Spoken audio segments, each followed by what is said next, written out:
Então, queridos irmãos, né, retornando aqui ao nosso pensamento, Armínio não aceitava de forma alguma o pensamento calvinista, no sentido de que ele entendia que Calvino estava apresentando, né, um Deus que era conveniente com o mal lá do Éden, ou o mal que há dentro do homem, né, porque Deus criou o homem.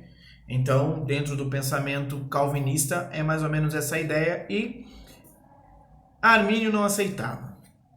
Bom, Armínio vai desenvolver aí 4 pontos, né, que ele chamava dos pensamentos dele, da ideia dele, né, em que ele entendia que era decreto de Deus. Então, o primeiro decreto absoluto que ele entendia, né, a salvação do pecador, é que ele, pelo qual decretou nomear o seu filho mediador, redentor, salvador, sacerdote e rei, né?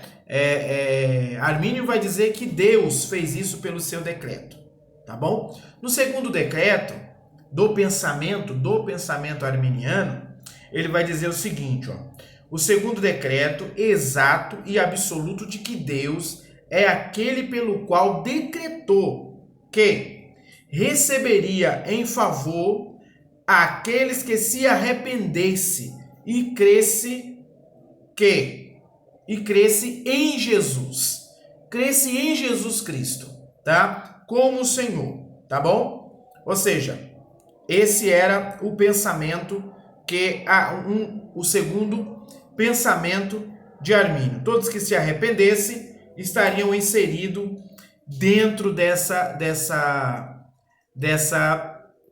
desse projeto de salvação, né? Então vamos lá. O terceiro decreto divino é aquele pelo qual Deus decretou que administraria de modo suficiente e eficaz os meios que eram necessários ao arrependimento e à fé. Quais são os meios? A pregação da palavra é um deles, tá?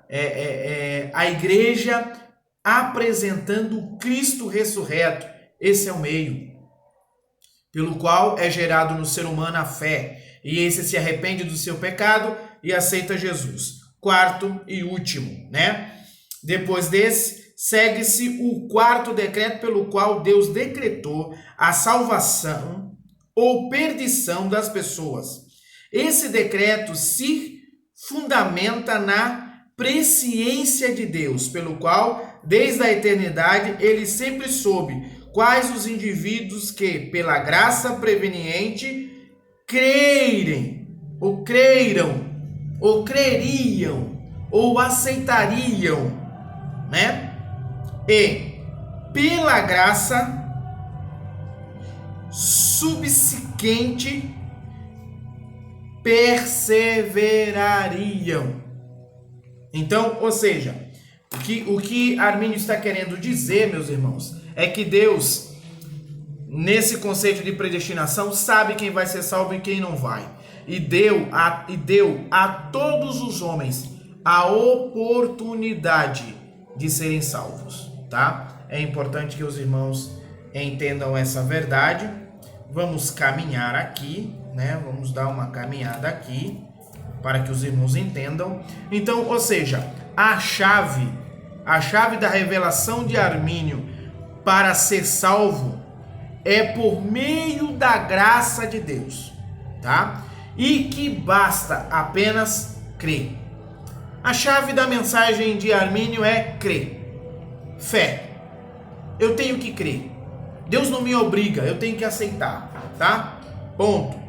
Baseado no texto de Romanos 8:29, é importante que os irmãos leiam esse texto. Armínio entende que Deus predestinou para a salvação os que creem e predestina para a condenação os que não creem, tá? Esse é o conceito de predestinação de Armínio, completamente diferente do de Calvino, tá? Então vamos lá, vamos continuar aqui. A predestinação é para grupos, coletivo, não individual. Não é individual, tá? É importante que se diga isso, tá?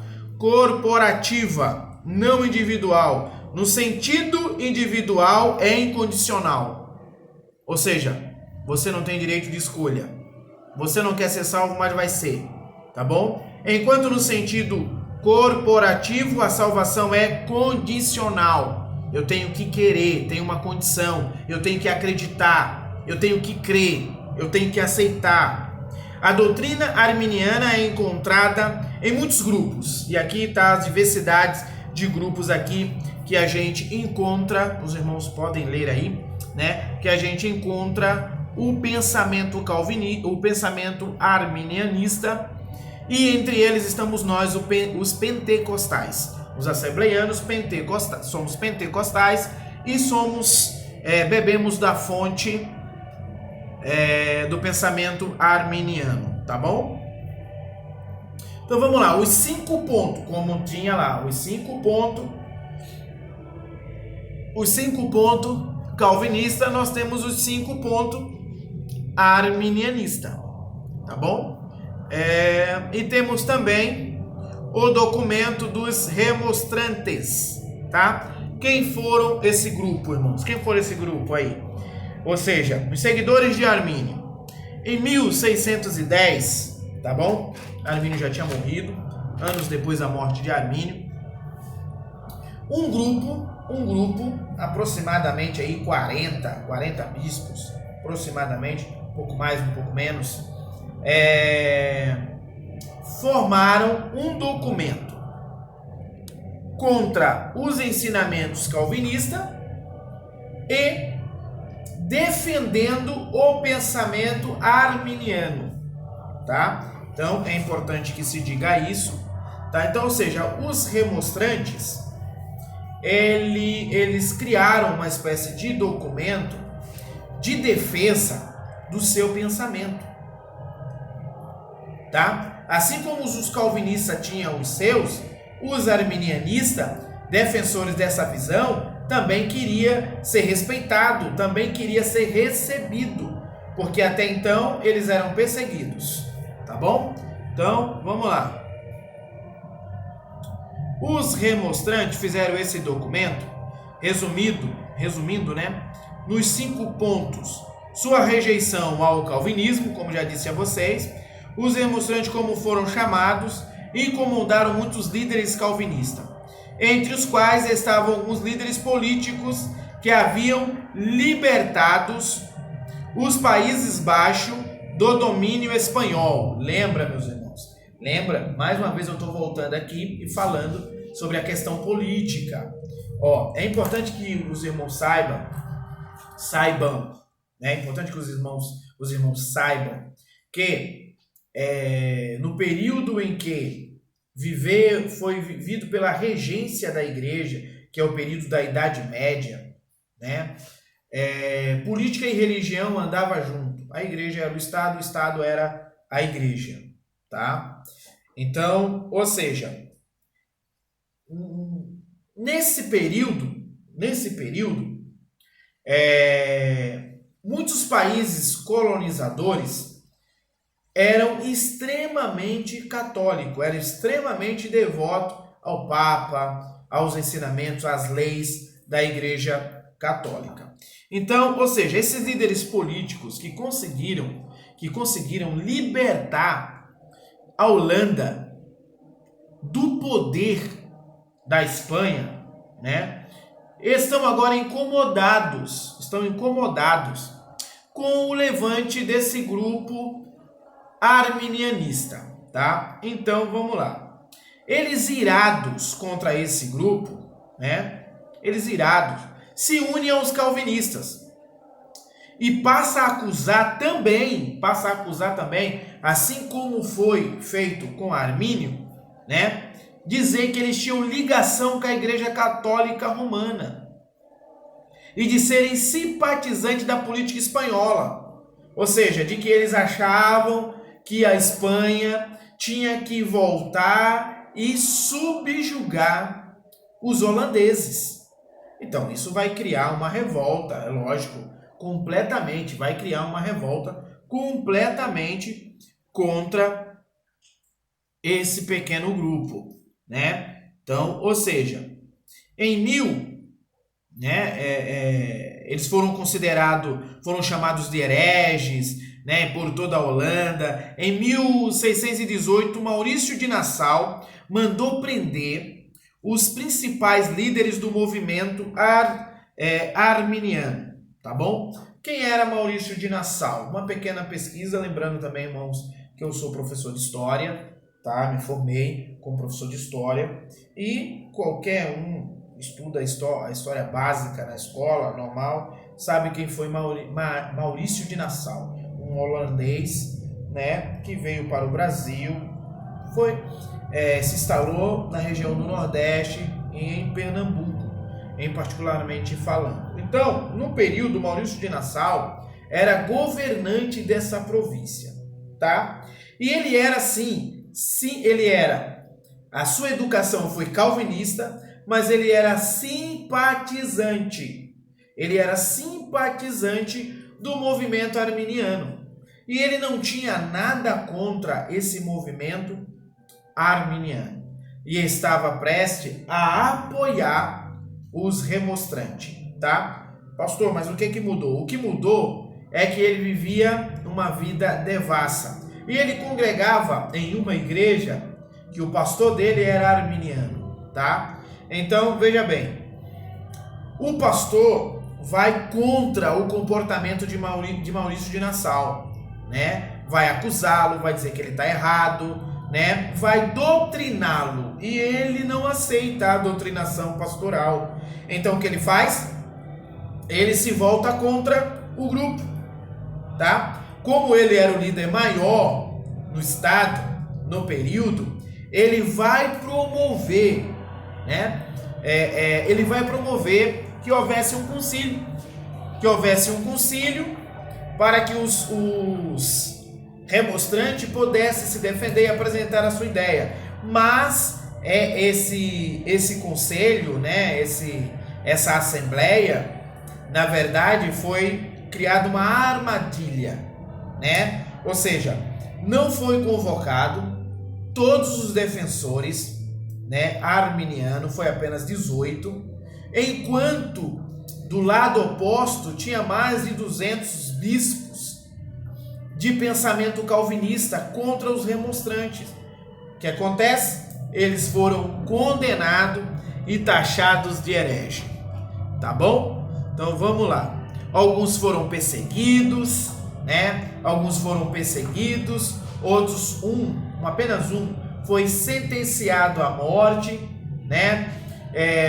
Foram espalhados, foram obrigados a negarem as suas ideias e assim sucessivamente. Tudo isso porque Maurício de Nassau não se sentiu bem com a pastorização sofrida pelo seu pastor, né? E isso não é diferente hoje nas igrejas, irmão. Tem muito crente que não quer ser pastoreado, né? Tem muito crente que quer levar a vida de qualquer jeito, né? E quando o pastor vai lhe repreender, ele se rebeleia contra o ministério, contra o pastor, contra a igreja. Isso quando não sai, monta uma igrejinha na esquina apenas para afrontar, tá? Então vamos lá. Os 5 pontos apresentados pelos remonstrantes são: eleição condicional, ou seja, tem uma condição, tá bom? Expiação universal. Lembra que nós estudamos na apostila passada que os calvinistas ensinam que o sacrifício, a expiação feita por Jesus ela era limitada. Ponto, tá? E o segundo ponto deles aqui é que não. A expiação é universal para todo mundo. Incapacidade natural, ou seja, qualquer homem é incapaz de praticar o bem a partir, né, da graça divina. Ou seja, Calvino não aceita isso. Calvino diz que nenhum homem é capaz de praticar o bem sem que a graça de Deus tenha entrado no seu coração. Que o homem é de todo mal, todo maligno, né? Quando eu digo maligno, não estou associando a ideia do diabo na sua vida, mas a ideia de Maquiavel, né? Porque a ideia de maligno vem de Maquiavel, né? Maquiavélico, né? Então, ou seja, Calvino vai entender que todo homem é maligno. Armínio não. Armínio diz que independente da graça, há no homem um senso de bondade. Independente da graça, há no homem um senso de bondade, mínima que seja. Ponto. A quarta coisa é que a graça prevenitiva, tá? A graça prevenitiva tem em conta todo o lado bom do gênero humano. Ponto. Tá? O quinto ponto. Perseverança condicional. Ou seja, não existe essa ideia de uma vez salvo, lembra lá? Uma vez salvo, salvo para sempre. Não. Armínio está dizendo que não. Não existe esse conceito de uma vez salvo, salvo para sempre. Tenho que perseverar. Ponto.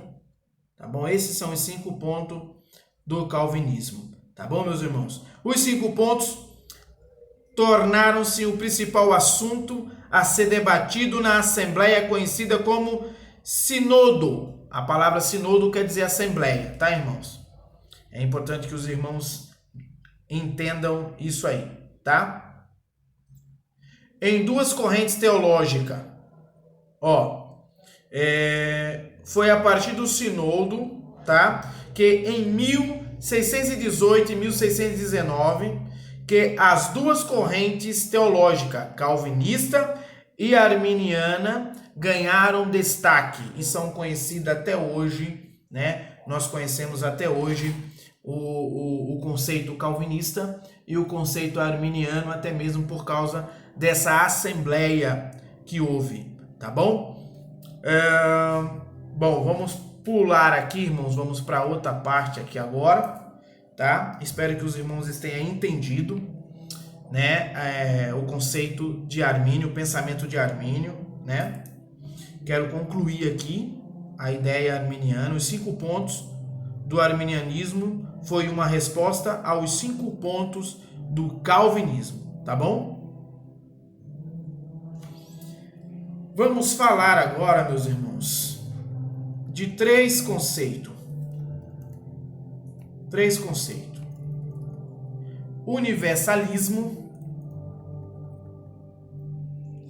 aniquilacionismo e salvação pela pregação da palavra. Tá bom? Vamos lá. Universalismo. Qual que é a ideia universalista? É que todos os homens estão salvos. Tá? Esse é o conceito do catolicismo, né? Todos os homens são salvos. Então, ou seja, eu posso beber, fumar, me prostituir, porque quando eu morrer eu tô salvo. O que eu tenho que fazer é viver bem, praticar a caridade, né? Ajudar alguém, ajudar um, ajudar outro, tá bom? Essa é a ideia universalista de que todo homem estão inseridos no pacote da salvação.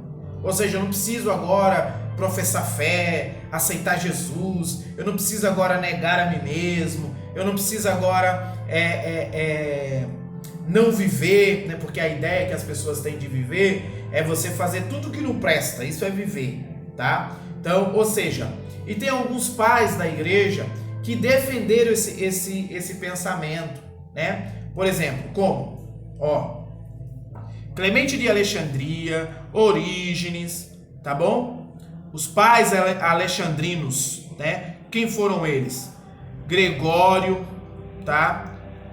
Gregório de Nissa, Gregório de Nacisano, Eusébio de Cesareia, Ambrósio, Jerônimo. Jerônimo é o escritor, né, que traduziu a Bíblia do grego para o latim, chamada Vulgata Latina. A Bíblia Vulgata Latina, ela foi escrita, traduzida por Jerônimo, tá bom? Todos esses eram universalistas, todos esses. Porém, a Bíblia não defende essa ideia. Em Apocalipse diz: aquele que não tiver o nome escrito no livro da vida será lançado no lago de fogo, tá? E como é que eu faço? Como é que eu faço para ter o nome escrito no livro da vida? Eu tenho que aceitar Jesus, eu tenho que negar a mim mesmo, eu tenho que porfiar por entrar pela porta estreita, eu tenho que vigiar, né? Então, ou seja, o universalismo não é bíblico, tá? O universalismo, para ficar claro, prega que todo homem está salvo. Não precisa ficar dentro da igreja, não precisa aceitar Jesus, não precisa ser crente, tá bom? Vamos lá. Vamos andar, meus irmãos. Aniquilacionismo. O que é o aniquilacionismo, irmãos? Tá? O aniquilacionismo, né? Ele pensa a seguinte ideia, tá? Que o grupo que aceitou Jesus está salvo, vai para o céu, e o grupo que não aceitou, ou seja, o grupo que será condenado, um grupo que vai para o lago do fogo, que a Bíblia diz que vai para o lago do fogo, ele deixará de existir. Ninguém sofrerá condenação. Ninguém será castigado. Será aniquilado. Deixará de existir. Isso é o que prega o aniquilacionismo, baseado no conceito de que Deus é amor, e Deus, por ser amor, não vai querer ver ninguém sofrer por toda a eternidade. Então é muito fácil, eu posso fazer o que eu quiser, porque, né, eu vou ser salvo, né? Então, ou seja, vamos lá, vamos aqui, ó. Vou pegar algo resumido aqui, que diz o seguinte: aqueles que não tiveram o privilégio das delícias do céu, tá? Das delícias do céu, não sofrerão os horrores do inferno, antes serão aniquilados para sempre. Assim como o universalismo, o aniquilacionismo se baseia no conceito do amor de Deus. Sendo Deus um ser amoroso, não submeteria alguém a uma condição de sofrimento eterno ou seja, Deus não, porque Ele é amor, Ele não vai me deixar sofrendo no inferno. Então hoje eu posso fazer o que eu quiser, eu posso destruir família, posso tirar a vida de alguém, eu posso ser um dependente químico, eu posso ser um prostituto. Olha, só não aceitei Jesus nessa vida. Não tem problema, deixarei de existir, não tem castigo. Isso é antibíblico, irmão. Isto é antibíblico. A Bíblia não defende essa ideia. Entende? A Bíblia não defende essa ideia. Para deixar claro o pensamento aniquilacionista, não há sofrimento. Não há sofrimento, tá? Tá tudo certo. Quem parte sem Cristo não vai sofrer. Mas está aqui, a Bíblia é clara, está aqui o texto. A Bíblia fala completamente ao contrário. Pedro diz que Jesus foi até o Hades. Então, se ele foi, é porque tem alguém lá. Ou tinha alguém lá, mundo dos mortos, né? Ou seja, não foi aniquilado. Está lá, no mundo dos mortos. Temos em Lucas a parábola do rico e do Lázaro. Ou seja, tem alguém lá, não deixou de existir. não haverá aniquilação dos condenados. Estarão em uma região onde o bicho não morre e o fogo não se apaga. Está aqui o texto, tá bom? Além do que, tem um texto bíblico que nos apoia ricamente também, que é em Judas. Judas, o menor livro da Bíblia, Judas, capítulo 1, versículo 23, que diz assim, que nós devemos arrebatar alguns que estão indo para o fogo. Então, meus irmãos, não há essa história de aniquilação. Quem partir sem Jesus vai sofrer, vai ser castigado, vai pagar os seus pecados. E último, para a gente finalizar a nossa aula, é a salvação pela pregação. Isso aqui é bíblico. Os outros dois não são bíblicos, mas esse é bíblico, tá bom? Segundo Paulo, aprove a Deus nos salvar pela loucura da palavra. 1 Coríntios, capítulo 1, versículo 21. A fé é gerada através da pregação da palavra. Ainda um questionamento feito por Paulo. Como crerão se não há quem pregue? Então, meus irmãos, o que eu quero dizer é o seguinte. A salvação, ela não é como Calvino diz, tá? Que Deus obriga alguém a ser salvo. Não, a salvação é por meio da pregação. Alguém prega, alguém apresenta, eu ouço, creio, aquilo gera em mim uma crença, uma fidelidade no que foi pregado, eu aceito Jesus e estou sendo conduzido aos céus, tá? Esta é a mensagem bíblica, esta é a verdade bíblica, a salvação através da pregação da palavra. Romanos 10, 17, entendeu? E é tarefa da igreja prosseguir com a evangelização, pregando.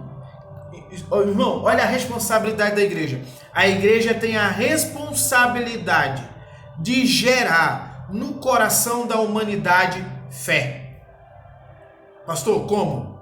Pela pregação da palavra. Então, quando você deixa de pregar para alguém, você está deixando de gerar nesta pessoa fé em Cristo Jesus e você será cobrado por isso. Então, meus irmãos, espero que os irmãos tenham gostado da aula, tá? Leiam a apostila, estudem os textos, tá bom? Eu quero concluir aqui, tá? Dizendo que nós devemos, tá? Pregar a palavra em tempo e em fora de tempo e estar pronto para contrariar aqueles que pregam heresia contra a nossa fé cristã. Tá bom, meus irmãos? Um grande abraço, tá bom? Essa é a última aula que nós estamos tendo sobre soteriologia, tá bom? Doutrina da salvação. Qualquer dúvida, os irmãos me perguntem, entre em contato comigo e eu estarei respondendo e tirando dos irmãos todas as dúvidas, tá bom? Leiam o texto bíblico, estudem, analisem, tá bom? Principalmente esses 3 pontos que eu passei aqui para os irmãos, né? Que é interessante.